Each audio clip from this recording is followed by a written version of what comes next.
नमस्कार दोस्तों। प्रस्तुत है ज्योत्सना प्रवाह जी के द्वारा लिखी कहानी शरशैया। स्त्रियां अधिक यथार्थवादी होती हैं।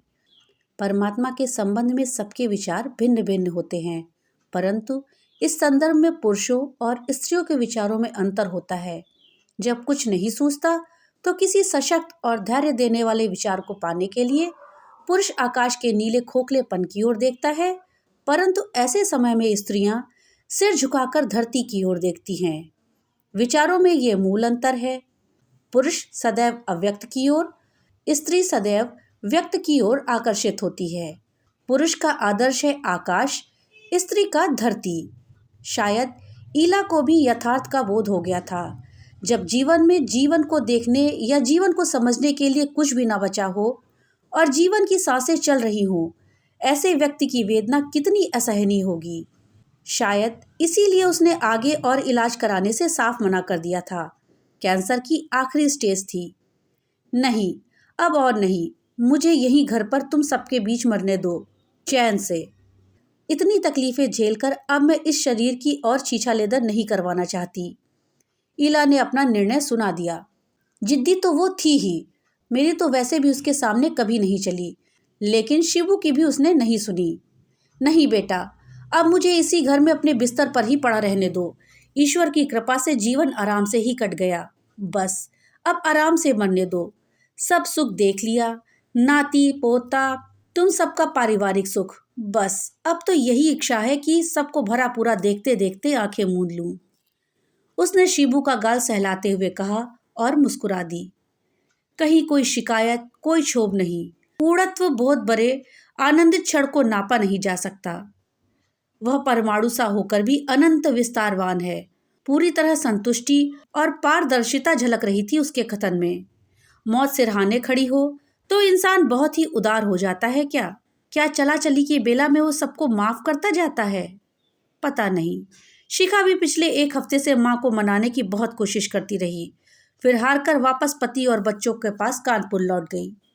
शिबू की छुट्टियां भी खत्म हो रही थी।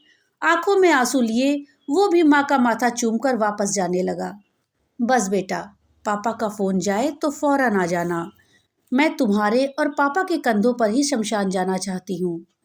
एयरपोर्ट के रास्ते में शिबू बेहद खामोश रहा। उसकी आंखें बार बार भर आती थी। वो माँ का दुलारा था। शिखा से 5 साल छोटा था। माँ की जरूरत से ज्यादा देखभाल ने उसे बहुत ही नाजुक और भावात्मक रूप से कमजोर बना दिया था। शिखा जितनी मुखर और आत्मविश्वासी थी, वह उतना ही दब्बू था। जब भी ईला से कोई भी बात मनवानी होती थी तो हम शिब्बू को ही हथियार बनाते थे। वो कहीं ना कहीं इस बात से भी आहत था कि माँ ने उसकी भी बात नहीं मानी, या शायद माँ के दूर होने का गम उसे ज्यादा परेशान कर रहा था। आज के बच्चे लगभग संवेदनहीन हो चुके हैं। इस सामान्य सोच से मैं भी इत्तेफाक रखता था। हमारी पीढ़ी ज्यादा भावुक थी, लेकिन अपने बच्चों को देखकर लगता है कि शायद मैं गलत हूँ। ऐसा नहीं कि उम्र के साथ परिपक्व होकर भी मैं पक्का घाघ हो गया हूँ। जब अम्मा खत्म हुई थी तो भी शायद शिब्बू की ही उम्र का मैं रहा हूँगा। मैं तो उनकी मृत्यु के 2 दिन बाद ही पहुँच पाया था। घर में बाबूजी व बड़े भैया ने सब कुछ संभाल लिया था।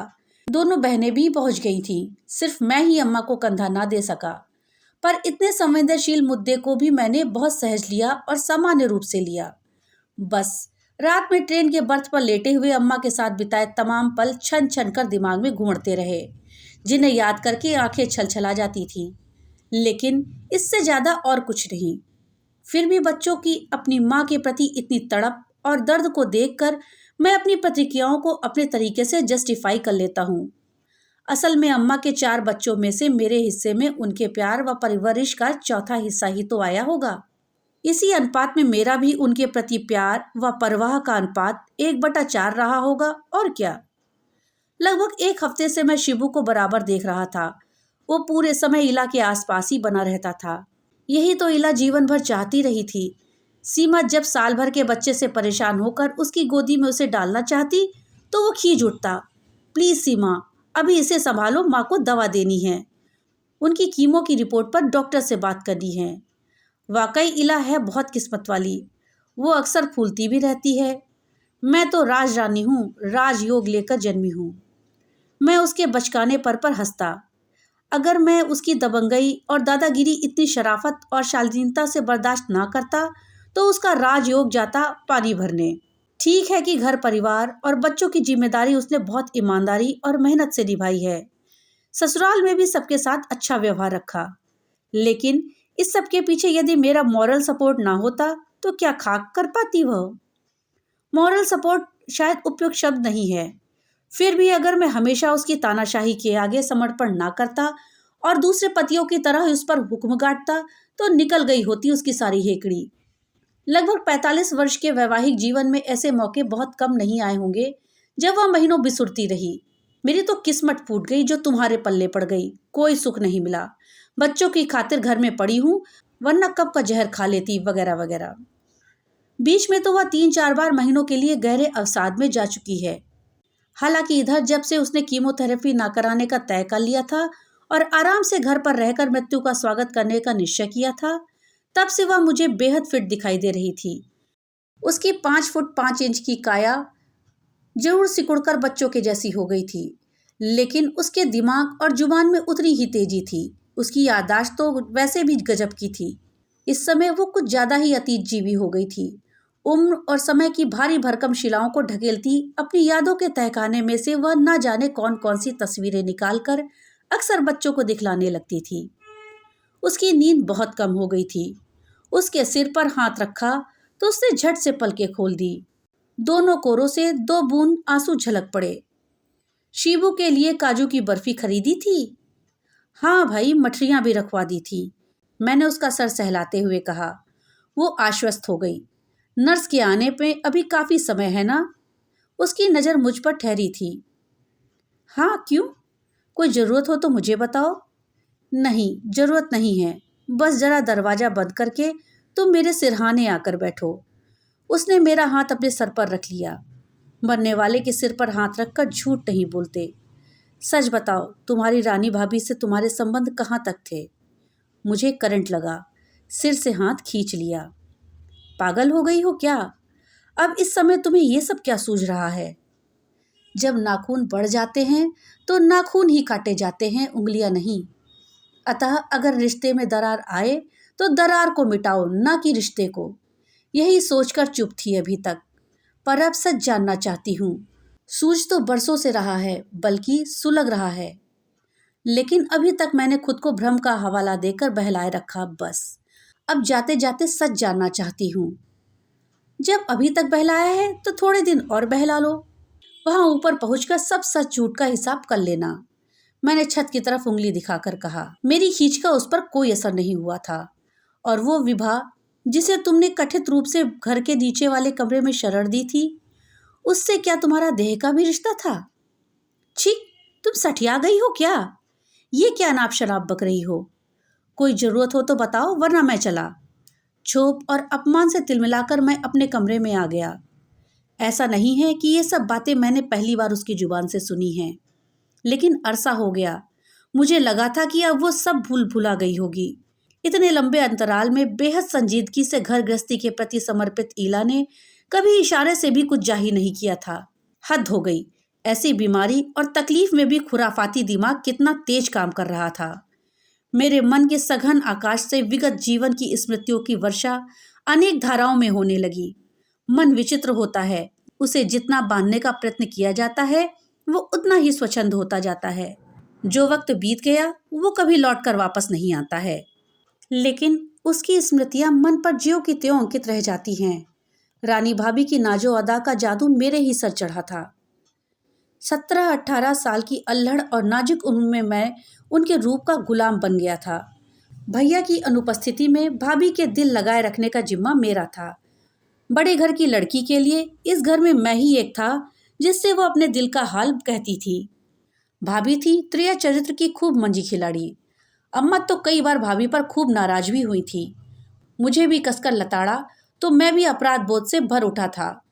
लेकिन कॉलेज में एडमिशन लेने के बाद मैं पक्का ढीठ हो गया था। अक्सर भाभी के साथ रिश्ते का फायदा उठाते हुए पिक्चर और घूमना चलता रहता था। ईला जब ब्याह कर घर आई तो पास पड़ोस की तमाम महिलाओं ने उसे गुपचुप कुछ खबरदार किया था। साधारण रूप रंग वाली ईला भाभी के भड़कीले सौंदर्य पर भड़की थी या सुनी सुनाई बातों पर। काफी दिन तो मुझे अपनी कैफियत देते ही बीते। फिर वह आश्चर्यजनक रूप से बड़ी आसानी से आश्वस्त हो गई थी। शायद वो अपने वैवाहिक जीवन का शुभारंभ सकारात्मक सोच के साथ करना चाहती थी, या कोई और वजह थी, पता नहीं। पर भाभी जब भी घर आती तो इला एकदम चौकन्नी रहती थी। उम्र की ढलान पर पहुंचती भाभी के लटके झटके अभी भी जवान ही थे। शायद रंभा उर्वशी के जीन्स लेकर अवतरित हुई थी वे। उनकी मत्स्यगंधा देह में एक ऐसा नशा था जो किसी भी योगी का तप भंग कर सकता था। फिर मैं तो कुछ ज्यादा ही अदना इंसान था। भैया तो संत पुरुष थे। उनकी सात्विकता के कवच का भेद पाने में असमर्थ, बेरुखी से लौटाए गए काम बाणों को शायद बेचारी भाभी इधर ही फेंक जाया करती थी। उनकी सात्विकता के कवच को भेद पाने में असमर्थ, बेरुखी से लौटाए गए काम बाणों को शायद बेचारी भाभी इधर उधर जाया करती थी। खैर, मैं विचारों में खोया खोया ही सो गया। दूसरे दिन नर्स के जाते ही वह फिर से आ हूं करके बैठने की कोशिश करने लगी। मैंने तकिया पीछे लगा दिया। रामायण की सीडी लगा दूं, शांति मिलेगी। मैं सीडी निकालने लगा। उसे रहने दो, अब तो कुछ दिनों के बाद शांति ही शांति है। तुम यहाँ आओ, मेरे पास आकर बैठो। वो फिर से मुझे कटघरे में खड़ा होने का शाही फरमान सुना रही थी। ठीक है, मैं यही बैठा हूँ, बोलो कुछ चाहिए? हाँ, सच सच बताओ। जब तुम विभा को दुखियारी समझकर घर लेकर आए थे और नीचे के बेसमेंट में उसके रहने खाने पीने की व्यवस्था की थी, उससे तुम्हारा संबंध कब बन गया था और कहाँ तक चला था? फिर वही बात, आखिरी समय में इंसान भगवान का नाम लेता है और तुम? मैंने उसे देखा। मैंने तो पूरी जिंदगी भगवान का नाम लेकर ही बिताई है। मेरे खाते में काफी राम नाम है, उसकी चिंता मत करो। फिर वह आंखें बंद करके हाफने लगी, जैसे वह खुद से बात कर रही थी।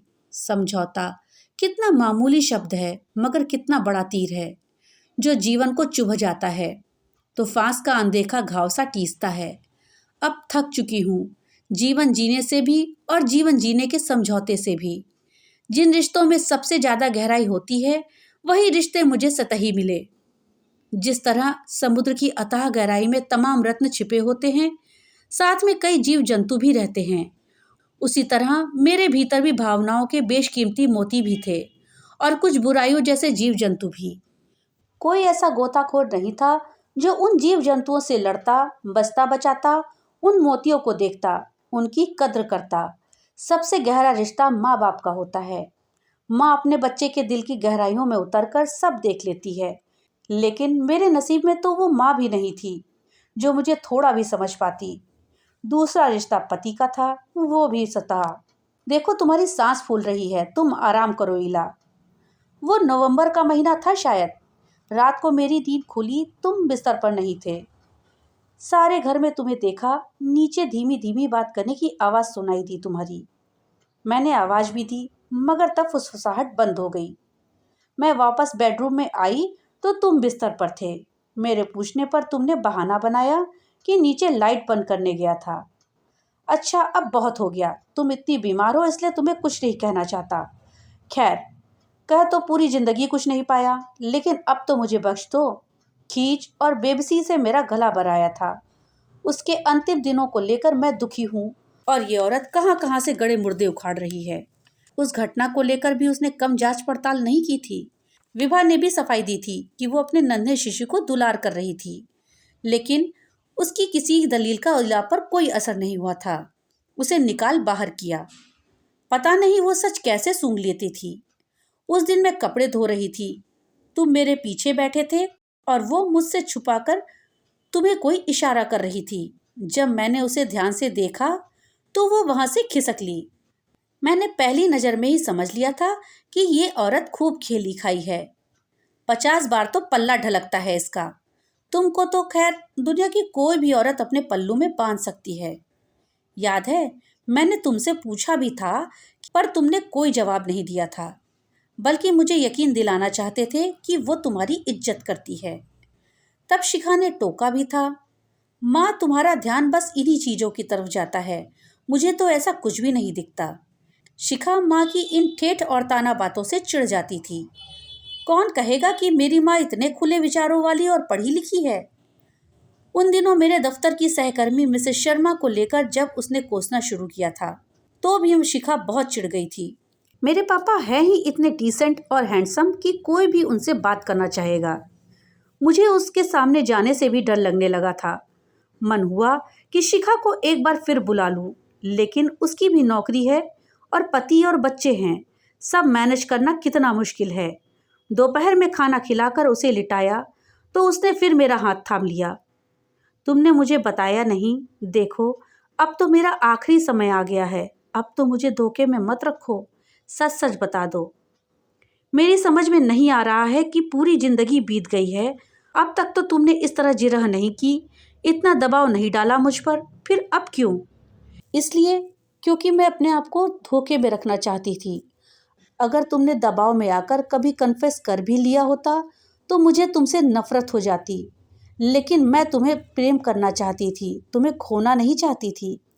मैं तुम्हारे बच्चों की माँ थी, तुम्हारे साथ अपनी पूरी जिंदगी बिताना चाहती थी। तुम्हारे गुस्से को, तुम्हारी अवहेलना को मैंने अपने प्रेम का हिस्सा बना लिया था, इसलिए मैंने कभी सच जानने का इतना प्रेशर नहीं डाला। सब टालती रही, फिर ये भी समझ गई कि प्रेम यदि किसी से होता है तो सदा के लिए होता है, वरना नहीं होता। लेकिन अब तो मेरी सारी इच्छाएं पूरी हो गई हैं, कोई ख्वाहिश बाकी नहीं रही। फिर सीने पर यह धोखे का बोझ लेकर क्यों जाऊं? मरना है तो हल्की होकर मरूं। तुम्हें मुक्त करके जा रही हूं तो मुझे भी तो शांति मिलनी चाहिए ना। अब तो मैं तुम्हें माफ़ भी कर सकती हूँ, जो शायद पहले बिल्कुल ना कर पाती। उफ, राहत की एक लंबी गहरी सांस। तो इन सब के लिए अब ये मुझे माफ़ कर सकती है? वो अक्सर गर्व से कहती थी कि उसकी छठी इंद्रिय बहुत शक्तिशाली है, खोजी कुत्ते की तरह वो अपराधी का पता लगा ही लेती है। लेकिन ढलती उम्र और बीमारी की वजह से उसने अपनी छठी इंद्रिय को आस्था और विश्वास का एनेस्थीसिया देकर बेहोश कर दिया था, या किसी बूढ़े शेर को घास खाते हुए देख लिया होगा, इसी से आज मैं बच गया। विश्वास की रेशमी पवित्र चादर में इत्मीनान से लिपटी जब वह अपने बच्चों की दुनिया में माँ और नानी की भूमिका में आकंठ डूबी हुई थी, उन्हीं दिनों मेरी जिंदगी में बहुत गहराई तक समाई बीथिका के बारे में उसे कुछ भी पता नहीं। अब इस मुकाम पर मैं उससे कैसे कहता कि मुझे लगता है कि ये दुनिया दो हिस्सों में बटी हुई है, एक त्याग की दुनिया और दूसरी धोखे की दुनिया। जितनी देर किसी में हिम्मत होती है वो धोखा दिया जाता है और धोखा खाया जाता है, और जब हिम्मत चुक जाती है तो वह सब कुछ त्याग कर एक तरफ हटकर खड़ा हो जाता है। मिलता उस तरफ भी कुछ नहीं है और मिलता इस तरफ भी कुछ नहीं है। मेरी स्थिति ठीक उसी बरगद की तरह थी जो अपनी अनेक जड़ों से जमीन से जुड़ा रहता है, अपनी जगह अटल अचल। कैसे कभी कभी एक अनाम रिश्ता इतना धारदार हो जाता है कि वह बरसों से पल रहे नामधारी रिश्ते को लहूलुहान कर जाता है। ये बात मेरी समझ से परे थी।